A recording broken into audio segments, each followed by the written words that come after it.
desde los capilares hacia el líquido intersticial, que viaja hacia la dentina y a través de la red de túbulos creados por los odontoblastos para dar cavidad a sus prolongaciones. La inervación de la pulpa y la dentina se realiza a través del líquido y sus movimientos entre los túbulos dentinarios y los receptores periféricos, y por tanto, con los nervios sensoriales de la pulpa misma. Se ha dicho que la defensa del diente y de la pulpa en sí se realiza mediante la creación o formación de dentina nueva en presencia de irritantes. La pulpa puede proporcionar esta defensa intencional o accidentalmente. El hecho es que la formación de capas de dentina puede reducir el ingreso de irritantes o evitar o retrasar la penetración de la caries. La pulpa inicia la actividad odontoblástica o produce nuevos odontoblastos para formar el tejido duro necesario. Ok, muy bien, Carla, gracias. A ver, preguntitas, por favor. Jonathan, estás muy serio, Jonathan. Oye, Jonathan, ¿puedes repetirnos un poquito acerca del último párrafo, del texto, en relación a la defensa del diente y la pulpa? Por favor. Y luego me dices cómo lo interpretas, por favor. ¿Lo leo? ¿Lo leo primero? Sí, léelo y ya luego me dices cómo lo interpretas. Se ha dicho que la defensa del diente y de la pulpa en sí se realiza mediante la creación o formación de dentina nueva en presencia de irritantes. La pulpa puede proporcionar esta defensa intencional o accidentalmente. El hecho es que la formación de capas de dentina puede reducir el ingreso de irritantes o evitar o retrasar la penetración de caries. La pulpa inicia la actividad odontoblástica o produce nuevos odontoblastos para formar el tejido duro necesario. ¿Qué interpretas de eso, Jonathan? Pues de este fragmento de texto lo que puedo interpretar es que cuando hay algún pues por decirlo así, algo anormal, como pueden ser unas caries, la defensa principal de la pulpa es crear tejido, ir creando tejido para pues retrasar este proceso como de infección, por decirlo así, que va carcomiéndose al diente antes de que llegue. Muy bien, Jonathan, muy bien. Así es, así ocurre. Justamente así ocurre. Bueno, nuestro cuerpo es maravilloso, pero maravilloso. Cada órgano, cada parte de nuestro cuerpo tiene una razón de ser. No sé qué le debimos los seres humanos al universo que nos hizo perfectos, ¿sí? Y todos funcionando, cada parte de nuestro cuerpo funciona de una forma maravillosa. Bien, ¿qué ocurre, por ejemplo, como ya lo comentaron, en relación a la pulpa y su defensa? Bien, todo agente externo, agente extraño, que puede ser la temperatura, ¿sí? Pueden ser, la caries es producida por un bicho.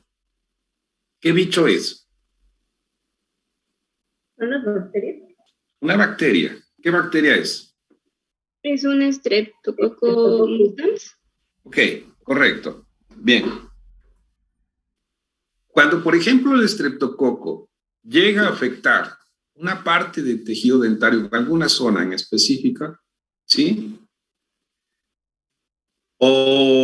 Y cuando empieza una caries incipiente, por ejemplo, se asocian, aparte del bicho que ya está trabajando en esa zona, se asocian otros factores que pueden desfavorecer o ayudan a afectar la vitalidad de la pulpa.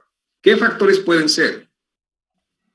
¿Alguien de ustedes ha sentido alguna sensibilidad, por ejemplo, con el dulce?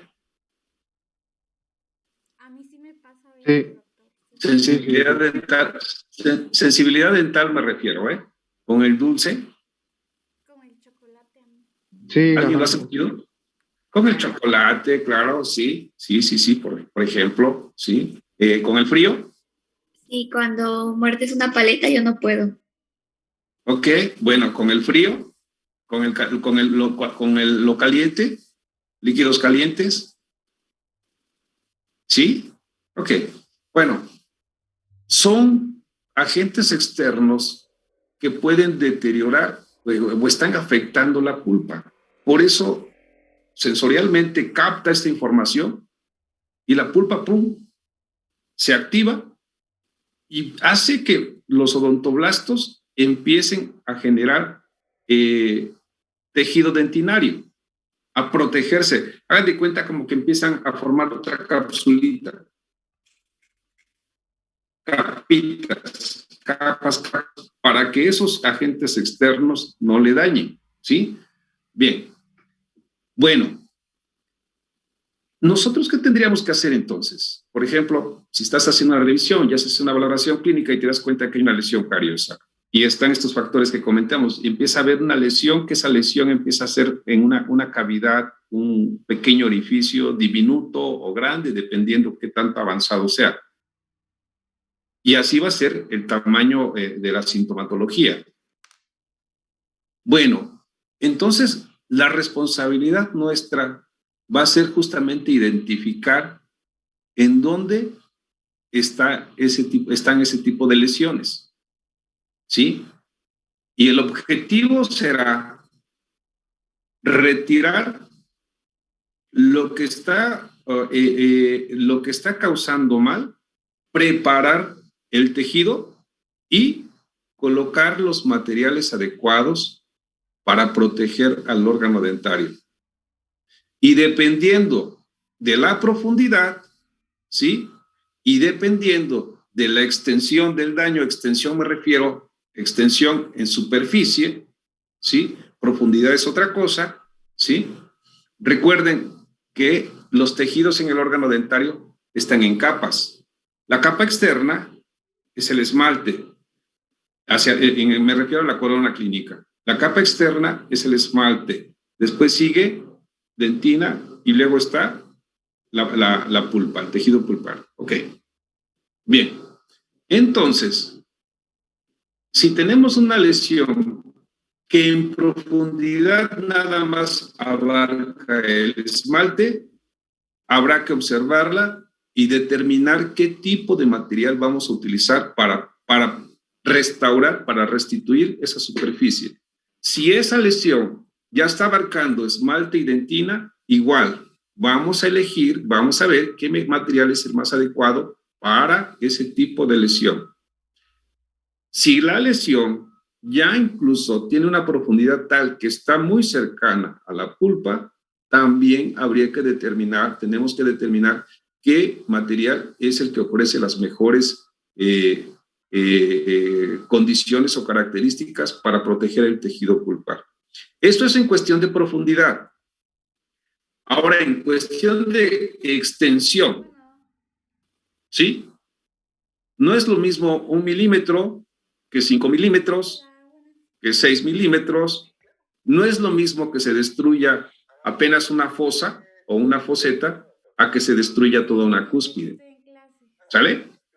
¿Hasta ahí vamos bien? Sí, doctor. Ok. Bueno, los demás también pueden hablar, ¿eh? No es diálogo nada más entre 4. Por favor, alguien que me quiera ayudar en esta parte. ¿De 7:30 podría pasar? Yo, doctor. Que no sea Carla, que no sea Adelante, Jimena. Este es el único mío. La pulpa dentaria o pulpa dental, erróneamente llamada nervio, es el tejido conectivo laxo localizado en el interior de un órgano dental y rodeado por dentina. La dentina de maduración completa está compuesta de aproximadamente un 65% de material inorgánico en peso, y la gran mayoría de este material se encuentra presente en forma de cristales de hidroxiapatita. El colágeno presenta alrededor de un 20% de la dentina, el citrato, el condroitín, sulfato Las proteínas no colágenas, el lactato y los lípidos representan un 2%. El 13% restante consiste en agua. En volumen, el material inorgánico representa un 45% de la dentina, las moléculas orgánicas un 33% y el agua un 22%. El esmalte es una cubierta de gran pureza, compuesto por hidroxiapatita, mineral más duro del cuerpo humano. Recubre la corona de los órganos dentarios. Está formado principalmente por material inorgánico, 90%, y únicamente una pequeña cantidad de sustancia inorgánica, 2.9%, y agua, 4.5%. El material inorgánico del esmalte es similar a la apatita. El análisis de los componentes minerales del esmalte revela que predomina en ellos el calcio bajo forma de fosfatos, de los cuales el más abundante es el calcio hidratado, que se denomina por sus características químicas hidroxiapatita. Ok, muy bien, creo que eso ya ustedes están ya familiarizados con parte de este texto. Ya conocen acerca de la composición de la dentina, el esmalte, sus células, etcétera, etcétera, etcétera, etcétera. Bien, veo que alzaste la mano González Benítez, Shunashi. No, doctor, no. Sí, ya la alzaste, mira, te estás tapando la cara. La tenías abajo. Mira, y ahora ya tienes en la cabeza. Muy bien. A ver, Shunashi, ¿qué ves en esta imagen que tienes enfrente? Pues luego apreciar parte de la corona, de la dentina y de la pulpa dental. ¿Qué más observas? También veo que del lado derecho hay Sí, como... si puedes hablar un poquito más fuerte, te lo voy a agradecer. También del lado derecho hay como una lesión, bueno, como yo logro apreciar que es como caries. ¿Ok? ¿Y qué observas? Que está lesionado y que y que el color de la dentina ya es un poco opaca. Ok, bien. Velasco Torres, ¿qué observas en la imagen? Buenas tardes. Buenas tardes, doctor. Pues prácticamente el cemento, la dentina, la pulpa y pues ahí está como si tuviera caries. Sí, adelante, adelante. Lo que tú observes, lo que tú interpretas visualmente. ¿Sí me escucha? Sí, sí te escucho.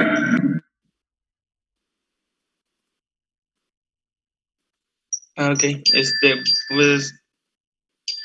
A ver, Fátima, gracias. Fátima Castellanos. A ver, dinos, ¿qué observas?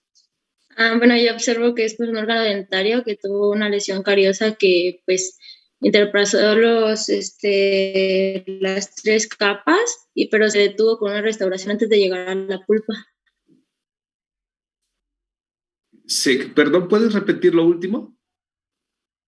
Que se intervino con una restauración antes de que llegara a la pulpa. Se intervino con una restauración antes de que llegara la pulpa. Bueno, ok. ¿Alguien más? Yo, doctor. Adelante. Veo el corte en un diente, pero veo que la lesión puede ser caries, pero veo que la lesión llegó hasta la pulpa. No veo que algo se interponga entre eso, porque primero está un poco más oscuro en el esmalte y la dentina, pero aún así sigo viendo café, pues, hasta que llegó a la pulpa. Ok, ¿quién eres? ¿Quién eres? Ramos Gabriela. Ok, bien. Observen esto, jóvenes. Primero, ahí no se observa ninguna restauración. Esta es una fotografía de un corte. Estas fotografías, les confieso, y está ahí, y no les pongo ahí el derecho de autor, error mío, pero son de la red. Bueno, esa fotografía es un corte sagital, ¿sí? Es un corte que está en una cierta, aproximadamente a una mitad, una parte del tejido, así en forma sagital, de la parte oclusal hacia la parte radicular. Bueno, y sí, en efecto, observen cómo una lesión cariosa que se ve en esta superficie, ¿sí?, de la imagen derecha nuestra, viendo la pantalla, como por ejemplo está en la superficie, ¿qué tejido tenemos acá?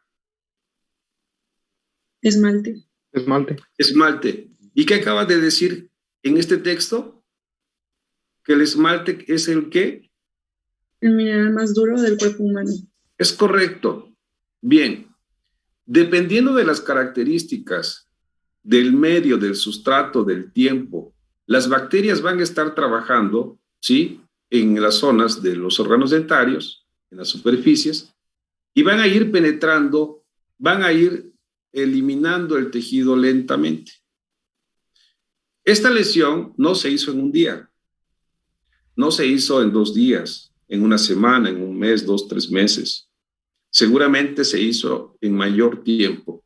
Pero una vez que la bacteria se establece en esta superficie y empieza a penetrar, si no es diagnosticada con oportunidad, esta lesión y estos bichos van a penetrar el tejido, el esmalte. El tejido del esmalte, una vez que es penetrado, ¿qué siguiente tejido seguiría? La dentina. La dentina. Ok. La dentina no tiene la dureza del esmalte. Por tanto, si ustedes logran observar, vean cómo aquí en esta parte, en esta superficie, para este caso, se observa una lesión cariosa con una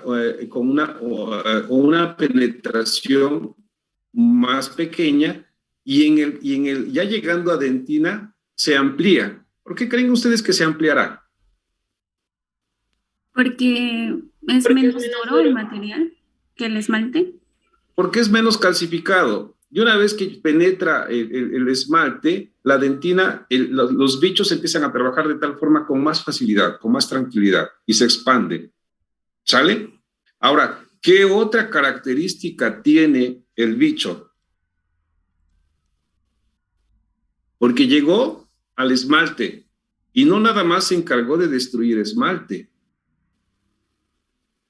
no solo, sino que se fue a la dentina.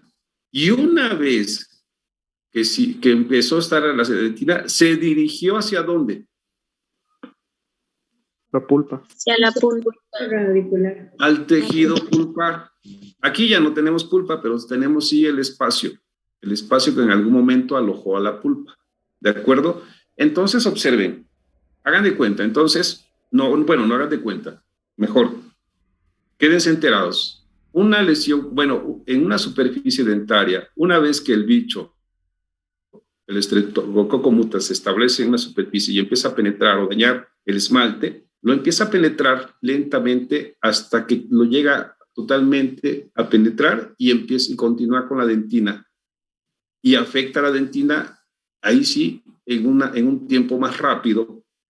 Y después de esto, pero siempre va a ser en dirección hacia la pulpa.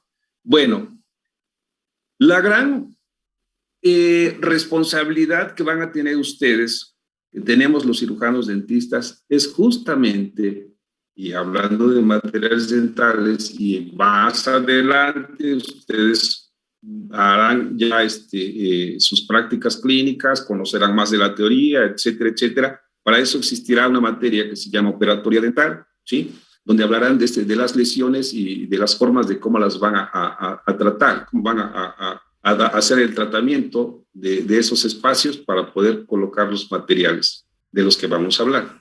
Bueno, entonces, vean entonces, aquí está la lesión, penetró el esmalte, llegó a dentina y se fue a pulpa. Ok.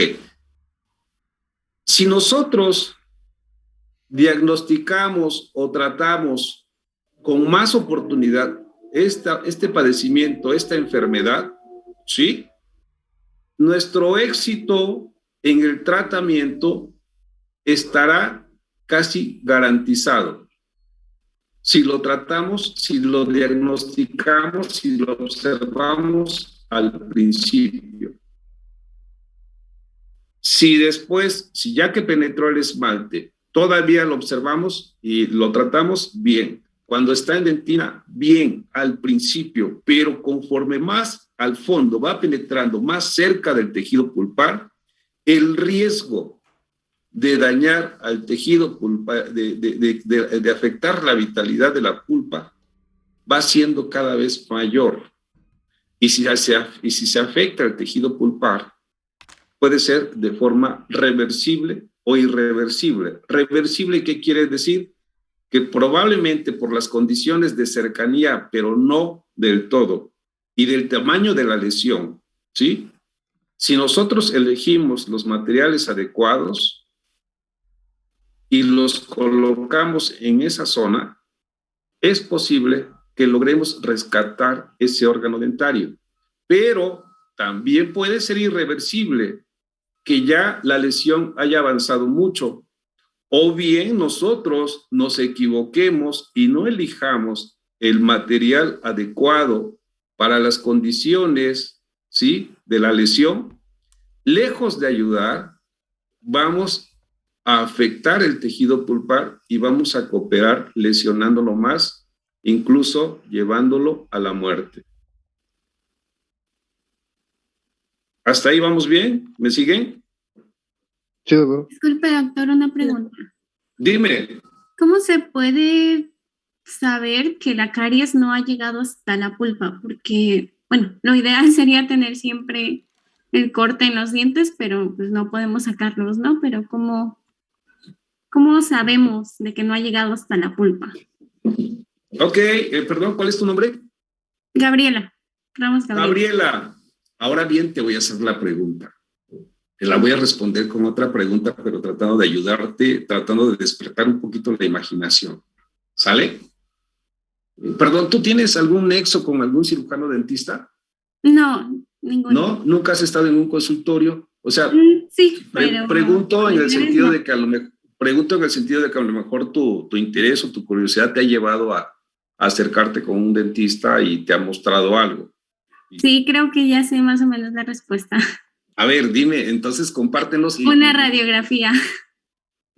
O sea, bien, esa es una alternativa. Esa es una alternativa, es correcto. Sí, ¿qué más? Pues con las preguntas que se le hace al paciente, de acuerdo a la sensibilidad. Ok, muy bien. Sí, por ejemplo, ahí te va. Por ejemplo, llega tu paciente y te dice, doctora Gabriela, fíjese que desde hace como unos 2 meses, pero el último mes y especialmente hace 2 semanas, el frío o el caliente o lo dulce me está molestando mucho en un diente tengo acá arriba, porque nunca te va a decir en el cuadrante superior derecho, en el cuadrante superior izquierdo, decir es primer molar inferior, no esperen que les digan eso, ¿sí? O sea, el paciente no les va a hablar técnicamente ni les va a hablar con nomenclatura, les va a hablar en la forma como ellos lo interpretan. Entonces te va a decir, tengo una sensibilidad, el calor o el dulce me está molestando y es acá arriba, ¿no? Me parece que no sé, etcétera, ok. Y entonces tú vas a buscar, y le preguntas, ¿y cuándo le duele? ¿O desde cuándo le duele? Y cuando está usted hablando molesta, no, cuando usted está, no, nada más cuando tomo algo dulce o algo caliente. Ah, perfecto. ¿En qué zona es? Ah, pues que es acá de este lado, perfecto. Y empiezas a hacer un procedimiento que le llamamos exploración. ¿En qué consiste la exploración?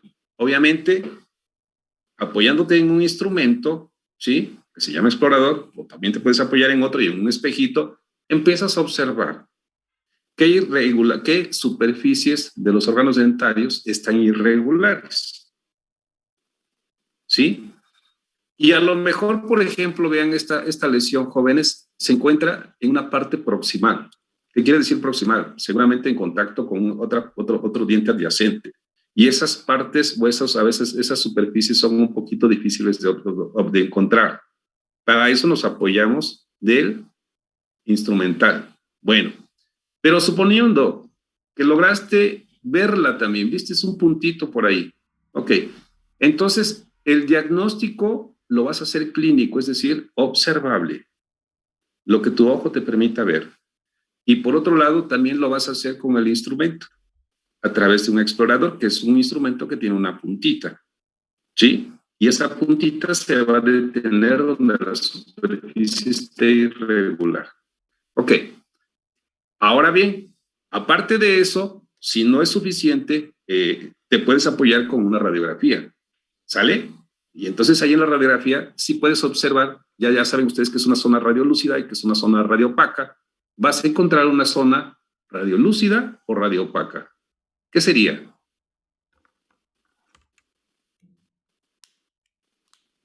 Y ya me voy. Ok, bueno, continuamos mañana. Bueno, el lunes, ¿no? ¿Sale? Sí, doctor. Ok, ya es hora. Que tengan bonita